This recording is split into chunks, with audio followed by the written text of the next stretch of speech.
แล้วสบายดีเนาะมื้อนี้คลิปที่2เราจะพาไปเที่ยวถ้ำนางม่อนเนาะแม่ ถ้ำม่อนนั่นมีแต่ว่าพอเราตกมันจะกลับมาเอากลับมาซัด พากันโลกคันหลายเด้อ อันนี้ลงไปลุ่มสันสองผมว่าได้เจอเบิร์ดมาลงมาค่อยๆจะเป็นสถานที่พักเสามีสันสองสันหนึ่งเอาตัวนี้ลงมาสันสองแล้วก็ที่มาท้ายให้เบิ้งธรรมศาสตร์ท้ายให้เบิ้งธรรมศาสตร์ของทางก็ยักได้หน่อยนึงทุกคนถ้าธรรมศาสตร์อันนี้เป็นธรรมศาสตร์อันนี้เป็นตัวเมืองของเมืองเวียงไส่เนาะอันนี้เป็นตัวเมืองของเมืองเวียงไส่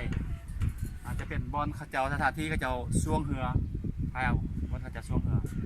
แล้วมีการเทศกาลมีอย่างจะเป็นช่วงเหืออยู่บนนี้เนาะตอนนั้นจะเป็นถ้ำตัวที่ว่าช่วงนึงจะมีคลิปแบบว่าพอมาลงเทินเฮ็ดเป็นอย่างก็สาวโคโยตี้มีอย่างอยู่ในถ้ำแล้วตอนนั้นเนาะอาจจะน้อยออกจากนี้ครับอาจจะไปถ้ำตัวนั้นต่อเนาะเอาธรรมชาติธรรมชาติ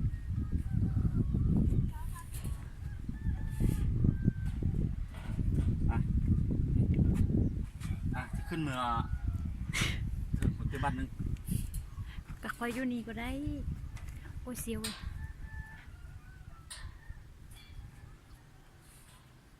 นี่ถือว่า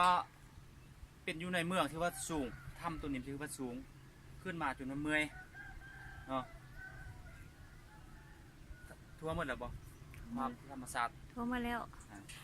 เดี๋ยวจะลงไปโอ้ยขาสั้นยกเนี่ยเนาะเป็นสถานที่ท่องเที่ยวถ้าผู้ใดได้มาเมืองเวียงไส่แขวงหัวพานกับเขื่อนมาเที่ยวท่องเที่ยวแถวนี้ได้เนาะนะทำนี่ก็สบายดี